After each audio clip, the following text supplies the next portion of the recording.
Hello student, स्वागत है आपका अपने सक्षम एजुकेशन यूट्यूब चैनल पर। आज हम पढ़ेंगे क्लास 11 की बुक भारत भौतिक पर्यावरण में चैप्टर जलवायु। आज हम पढ़ेंगे भारत की जलवायु के बारे में।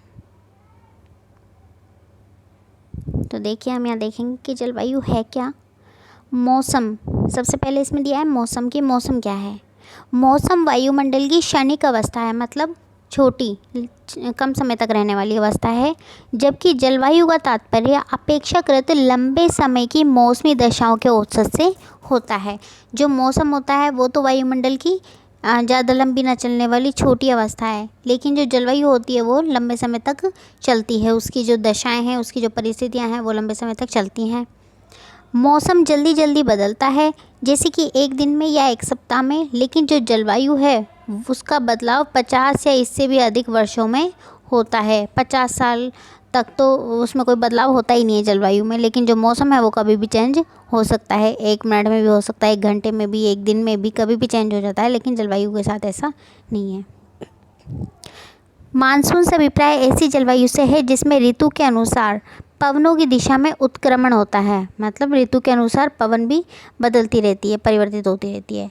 भारत की जलवायु उष्ण मानसूनी है, जो दक्षिणी व दक्षिणी पूर्वी एशिया में पाई जाती है। भारत की जो जलवायु है वो कैसी है? उष्ण मानसूनी है। मतलब मानसून यानी आपको पता है क्या है, मानसून से वर्षा होती है। तो यहाँ की जो जलवायु है वो है उष्ण मानसूनी, जो कि दक्षिणी व दक्षिणी पूर्वी एशिया में पाई जाती है। देखिए, यहाँ एक पॉइंट दिया हुआ है जो हमें ध्यान रखना है कि मेघालय की खासी पहाड़ियों में स्थित चेरापूंजी और मौसिनराम में औसत वार्षिक वर्षा 1080 सेंटीमीटर से ज़्यादा होती है। यानी सबसे ज़्यादा जो बारिश होती है भारत में वो कहाँ होती है? मेघालय में, और मेघालय की चेरापूंजी में और मौसिनराम में होती है। इसके विपरीत राजस्थान के जैसलमेर में औसत वार्षिक वर्षा शायद ही 9 सेंटीमीटर से अधिक होती होगी, और सबसे कम जो वर्षा होती है वो होती है राजस्थान के जैसलमेर में। वहाँ कितनी होती है? 9 सेंटीमीटर से कम होती है। 9 सेंटीमीटर से अधिक तो शायद ही होती है, मतलब 9 सेंटीमीटर उसका औसत है। और जो चेरापूंजी और मौसिनराम है उसमें कितनी होती है? 1080 सेंटीमीटर। यहाँ हम देखेंगे कि भारत की जलवायु को जो प्रभावित करने वाले कारक हैं वो कौन कौन से हैं। देखिए, भारत की जलवायु को प्रभावित करने वाले 2 कारक हैं, जिसमें पहला है, उनको 2 भागों में बांटा है। जिसमें पहला है स्थिति तथा उच्चावच संबंधी कारक, और दूसरा है वायुदाब व पवन संबंधी कारक। इनके बारे में आगे हम विस्तार से पढ़ेंगे कि ये है क्या। तो हम इसमें पहला पढ़ेंगे पॉइंट, स्थिति तथा उच्चावच संबंधी कारक। मतलब यहाँ स्थिति किस प्रकार की हो जाती है जिससे जलवायु पर फर्क पड़ता है। उच्चावच का मतलब ऊंचाइयाँ। देखिए, कर्क रेखा पूर्व पश्चिम दिशा में देश के मध्य भाग से गुजरती है। आपको भी पता है कि हमारे देश के 8 राज्यों से गुजरती है कर्क रेखा। इस प्रकार भारत का उत्तरी भाग शीतोष्ण कटिबंध में और कर्क रेखा के दक्षिण में स्थित भाग उष्ण कटिबंध में पड़ता है। जो भारत का उत्तरी भाग है, मतलब ऊपर वाला जो भाग है कर्क रेखा के, वो तो है शीतोष्ण कटिबंध, और जो नीचे वाला भाग है वो है उष्ण कटिबंध। लेकिन ऑल ओवर मिला के जब कहा जाता है कि भारत की जलवायु कैसी है, तो बताया जाता है कि वो उष्ण कटिबंध है। अब वो क्यों कहा जाता है? क्योंकि यहाँ पर हमारे भारत में ज़्यादा ठंड नहीं पड़ती है, और ठंड अगर पड़ती भी है ऊपर की तरफ पड़ती है, जो कर्क रेखा है उसके ऊपर की तरफ जो पड़ती है, जिसे शीतोष्ण कटिबंध कहते हैं। तो जो हिमालय है वो ठंडी हवाओं को रोक लेता है, ठंडी हवाओं को रोक लेता है। इस वजह से क्या होता है कि यहाँ पर ठंड इतनी पड़ती नहीं है। इसलिए पूरे भारत में अगर पूछेंगे कि जलवायु कौन सी है, तो वो होती है उष्ण कटिबंधीय जलवायु।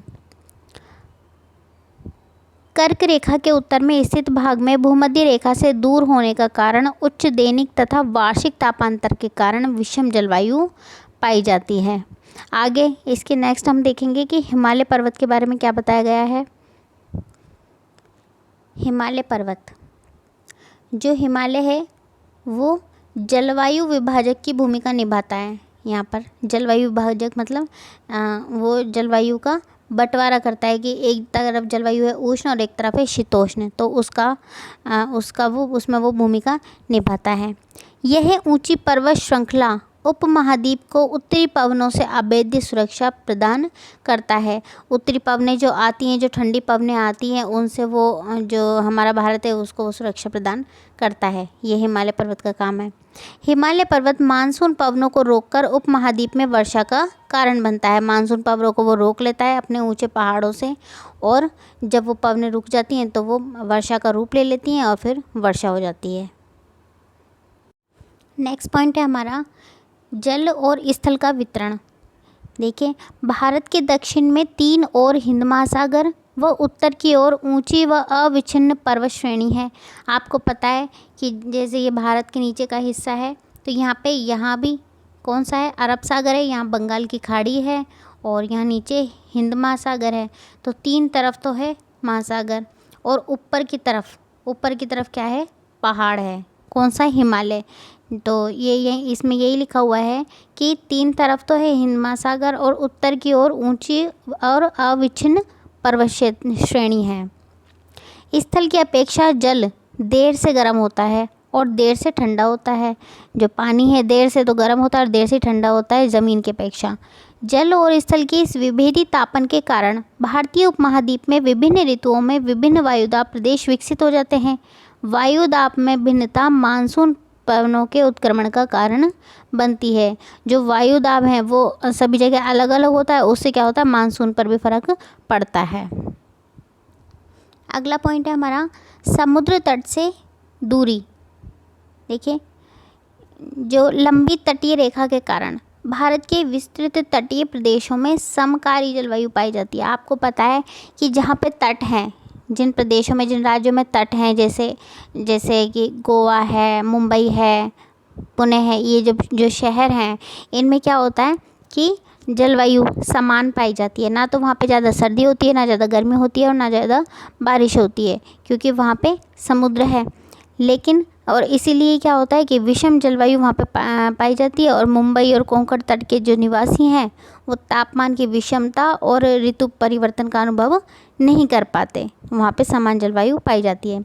दूसरी तरफ हम देखें तो समुद्र तट से दूर देश के आंतरिक भागों में स्थित दिल्ली, कानपुर, अमृतसर, यहाँ पे क्या होता है, मौसमी परिवर्तन पूरे जीवन को प्रभावित करते रहते हैं, क्योंकि यहाँ पे ऐसा नहीं है, यहाँ पे विषम जलवायु पाई जाती है। नेक्स्ट पॉइंट है समुद्र तल से ऊंचाई। ऊंचाई के साथ तापमान घटता है। आपको पता है कि जैसे जैसे ऊंची कोई चीज़ जाती है तो उसका तापमान घटता जाता है, और जितनी नीचे होती है उसका तापमान बढ़ता है। विरल वायु के कारण पर्वतीय प्रदेश मैदानों की तुलना में अधिक ठंडे होते हैं। जो पर्वतीय प्रदेश हैं वो मैदानों की तुलना में ठंडे होते हैं, जैसे कि आगरा और दार्जिलिंग। इनमें क्या होता है कि जनवरी में जो आगरा है उसका तापमान 16 डिग्री सेल्सियस रहता है, जबकि दार्जिलिंग में क्या रहता है, ये 4 डिग्री सेल्सियस रहता है। उसका कारण यही है कि समुद्र तल से उनकी ऊंचाई का उस पर प्रभाव पड़ता है। नेक्स्ट पॉइंट है उच्चावच। देखिए, भारत का भौतिक स्वरूप अथवा उच्चावच तापमान, वायुदाब, पवनों की गति, दिशा तथा ढाल की मात्रा और वितरण को प्रभावित करता है। जैसे जून और जुलाई के बीच पश्चिमी घाट तथा असम के पवनमुखी ढाल अधिक वर्षा प्राप्त करते हैं। जून जुलाई में क्या होता है कि जो पश्चिमी घाट में है क्षेत्र, जैसे असम है और जो भी वहाँ के क्षेत्र हैं पश्चिमी वाले, तो अधिक वर्षा प्राप्त करते हैं। जबकि इसी दौरान पश्चिमी घाट के लगा दक्षिणी पठार पवन विमुखी स्थिति के कारण कम वर्षा प्राप्त करते हैं। यहाँ हम देखेंगे एक नोट दिया हुआ है कि अंतः उष्णकटिबंधीय अभिसरण क्षेत्र ITCZ, ये ध्यान रखना है। ITCZ की फुल फॉर्म क्या है, अंतः उष्णकटिबंधीय अभिसरण क्षेत्र। इसमें क्या दिया हुआ है कि क्या है, विषुवत वृत्त पर स्थित अंतः उष्णकटिबंधीय अभिसरण क्षेत्र एक निम्न वायुदाब वाला क्षेत्र है। इस क्षेत्र में व्यापारिक पवनें मिलती हैं, इसलिए इस क्षेत्र में वायु ऊपर उठने लगती है। देखिए, ये जो अंतः उष्णकटिबंधीय क्षेत्र है ये कैसा है, निम्न वायुदाब वाला क्षेत्र है, और इस क्षेत्र में जो वायु है वो ऊपर उठने लगती है। जुलाई के महीने में ITCZ 20% से 20 डिग्री से 25 डिग्री उत्तरी अक्षांश के आसपास गंगा के मैदानों में स्थित हो जाता है। और इसे क्या कहा जाता है, मानसून गर्त कहा जाता है। मतलब गर्त का मतलब होता है जैसे गड्ढा, मानसून से क्या होता है वहाँ पे गर्त बन जाता है। ये मानसूनी गर्त उत्तर और उत्तर पश्चिमी भारत पर तापीय निम्न वायुदाब के विकास को प्रोत्साहित करता है। जो निम्न वायुदाब है उसको ये बढ़ाता है। आईटीसी जेट के उत्तर की ओर खिसकने के कारण दक्षिणी गोलार्ध की व्यापारिक पवनें 40 डिग्री से 60 डिग्री पूर्वी देशांतरों के बीच विषुवत वृत्त को पार कर जाती है। कोरियोलिस बल के प्रभाव से, ये ध्यान रखना है कौन सा बल है, कोरियोलिस बल। कोरियोलिस बल के प्रभाव से विषुवत वृत्त को पार करने वाली इन व्यापारिक पवनों की दिशा दक्षिण पश्चिम से उत्तर पूर्व की ओर हो जाती है। यही दक्षिण पश्चिम मानसून है। शीत ऋतु में आईटीसी जेट दक्षिण की ओर खिसक जाता है और इसी के अनुसार जो पवनों की दिशा है वो दक्षिण पश्चिम से बदलकर उत्तर पूर्व हो जाती है। यही उत्तर पूर्व मानसून कहलाता है। तो ये जो नोट दिया गया है ये ध्यान रखना है हमें। आगे ये एक और मेन पॉइंट दिया हुआ है कि एल नीनो और भारतीय मानसून क्या है। देखिए, एल नीनो एक जटिल मौसम तंत्र है जो हर 5 या 10 साल बाद प्रकट होता है।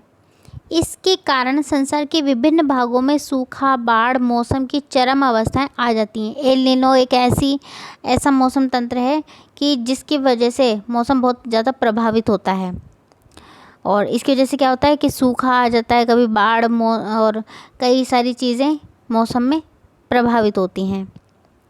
एल नीनो भूमध्य रेखीय उष्ण समुद्री धारा का विस्तार मात्र है जो अस्थायी रूप से ठंडी पेरुवियन यानी पेरू जो देश है वहाँ की तथा हम्बोल्ट धारा पर प्रतिस्थापित हो जाती है। यह धारा पेरू तट के जल का तापमान 10 डिग्री सेल्सियस तक बढ़ा देती है और इसके परिणाम ये नीचे दिए हुए हैं। आगे हम देखेंगे कि एल नीनो का जो शाब्दिक अर्थ है वो है बालक ईसा। बालक ईसा कहा जाता है। वो क्यों कहा जाता है? क्योंकि जो ये एल नीनो धारा है ये कब आती है? दिसंबर महीने में आती है। यह धारा दिसंबर के महीने में क्रिसमस के आसपास नज़र आती है जब ईसा मसीह का जन्मदिन होता है, इसलिए इस एल नीनो को कहा जाता है बालक ईसा। पेरू में दिसंबर गर्मी का महीना होता है। जो पेरू देश है, हमारे भारत में तो क्या होता है, दिसंबर सर्दी का महीना होता है, लेकिन पेरू जो देश है, कंट्री है, वहाँ पर दिसंबर में गर्मी होती है। भारत में मानसून की लंबी अवधि के पूर्वानुमान के लिए एल नीनो का उपयोग होता है। सन 1990 से 91 में एल नीनो का प्रचंड रूप देखने को मिला। इसके कारण देश के अधिकतर भागों में मानसून के आगमन में 5 से 12 दिनों की देरी हो गई थी, तो जिससे क्या हुआ था, बहुत सारी परेशानियां लोगों को झेलनी पड़ी थी। तो जो एल नीनो है ये ऐसा जटिल मौसम तंत्र है जिससे मौसम में कई तरह की परिस्थितियां उत्पन्न हो जाती हैं। नेक्स्ट पॉइंट है मानसून का आरंभ। मानसून कैसे शुरू होता है? देखिए, 19वीं सदी के अंत में कहा कि गर्मी के महीनों में स्थल और समुद्र का विभेदी तापन ही मानसून पवनों के उपमहाद्वीप की ओर चलने के लिए मंच तैयार करता है। अप्रैल और मई के महीनों में जब सूर्य कर्क रेखा पर लंबवत चमकता है, मतलब बिल्कुल सीधा आता है, तो हिंद महासागर के उत्तर में स्थित विशाल भूखंड बहुत ज़्यादा गर्म हो जाता है, जिसके परिणाम स्वरूप क्या होता है कि उपमहाद्वीप के उत्तरी पश्चिमी भाग पर एक गहन न्यूनदाब क्षेत्र विकसित हो जाता है। अप्रैल और मई के महीने में क्या होता है कि जो कर्क रेखा है उस पर सूर्य बिल्कुल सीधा लंबवत चमकता है, तो जो धरती है वो बहुत ज़्यादा गर्म हो जाती है और इसके परिणाम स्वरूप क्या होता है कि उत्तरी पश्चिमी भाग पर न्यूनदाब क्षेत्र विकसित हो जाता है, क्योंकि भूखंड के दक्षिण में हिंद महासागर अपेक्षाकृत धीरे धीरे गर्म होता है। निम्न वायुदाब केंद्र विषुवत रेखा के उस पार से दक्षिण पूर्वी सन्मार्ग पवनों को आकर्षित कर लेता है और ये जो पवनें हैं ये भूमध्य रेखा को 40 डिग्री पूर्वी तथा 60 डिग्री पूर्वी देशांतर रेखाओं के बीच पार करती हैं। अंतः उष्णकटिबंधीय अभिसरण क्षेत्र की स्थिति में परिवर्तन का संबंध हिमालय के दक्षिण में उत्तरी मैदान के ऊपर से पश्चिमी जेट प्रवाह द्वारा अपनी स्थिति के प्रत्यावर्तन से भी है, क्योंकि पश्चिमी जेट प्रवाह के क्षेत्र से खिसकते ही दक्षिणी भारत में 15 डिग्री उत्तर अक्षांश पर पूर्वी जेट प्रवाह विकसित हो जाता है। इसी पूर्वी जेट प्रवाह को भारत में मानसून के प्रस्फोट के लिए जिम्मेदार माना जाता है। आगे हम देखेंगे वर्षावाही तंत्र तथा मानसूनी वर्षा का वितरण किस प्रकार से होता है। देखिए, इसमें दो तंत्र प्रतीत होते हैं। भारत में जो वर्षा लाने वाले हैं वो दो तंत्र हैं। कौन कौन से? पहला तो ये कि उष्णकटिबंधीय आबदाब है जो बंगाल की खाड़ी या उससे भी आगे पूर्व में दक्षिणी चीन सागर से पैदा होता है और जिससे क्या होती है, जिससे वर्षा हो जाती है। ये देखिए, उस आबदाब के कारण क्या होता है कि उत्तरी भाग के जो मैदानी भाग हैं उनमें वर्षा हो जाती है। और जो दूसरा तंत्र है वो है अरब सागर से उठने वाली दक्षिण पश्चिम मानसून धारा जो भारत के पश्चिमी तट पर वर्षा करती है। पश्चिमी घाट के साथ साथ होने वाली अधिकतर वर्षा पर्वतीय है क्योंकि यह आर्द्र हवाओं से अवरुद्ध होकर घाट के सहारे ज़बरदस्ती ऊपर उठने से होती है। भारत के पश्चिमी तट पर होने वाली वर्षा की तीव्रता दो कारकों से संबंधित है, जिसमें पहला है समुद्र तट से दूर घटित होने वाली मौसमी दशाएं और दूसरा है अफ्रीका के पूर्वी तट के साथ भूमध्य रेखीय जेट प्रवाह की स्थिति। भारत के पश्चिमी तट पर पश्चिम से पूर्व, उत्तर पूर्व की ओर तथा उत्तरी भारतीय मैदान व प्रायद्वीपीय के उत्तरी भाग में पूर्व दक्षिण पूर्व से उत्तर पश्चिम की ओर वर्षा की मात्रा में घटने की प्रवृत्ति पाई जाती है। नेक्स्ट पॉइंट है मानसून में विच्छेद। देखिए, मानसून में विच्छेद क्या होता है कि कई दिनों को वर्षा ना होना, कई दिनों का गैप हो जाना। वर्षा में चल रहे हैं बारिश के मौसम, लेकिन फिर उनमें भी कई दिनों तक वर्षा का ना होना मानसून विच्छेद कहलाता है। इसमें देखते हैं दक्षिण पश्चिम मानसून काल में एक बार कुछ दिनों तक वर्षा होने के बाद यदि 1, 2 या कई सप्ताह तक वर्षा ना हो तो इसे मानसून विच्छेद कहा जाता है। ये किन कारणों से होता है? देखिए, जिसमें पहला है उत्तरी भारत के विशाल मैदान में मानसून का विच्छेद उष्णकटिबंधीय चक्रवातों की संख्या कम हो जाने से और अंतः उष्णकटिबंधीय अभिसरण क्षेत्र की स्थिति में बदलाव आने से होता है। दूसरा है पश्चिमी तट पर मानसून विच्छेद तब होता है जब आर्द्र पवनें तट के समांतर बहने लगें। और इसमें तीसरा दिया हुआ है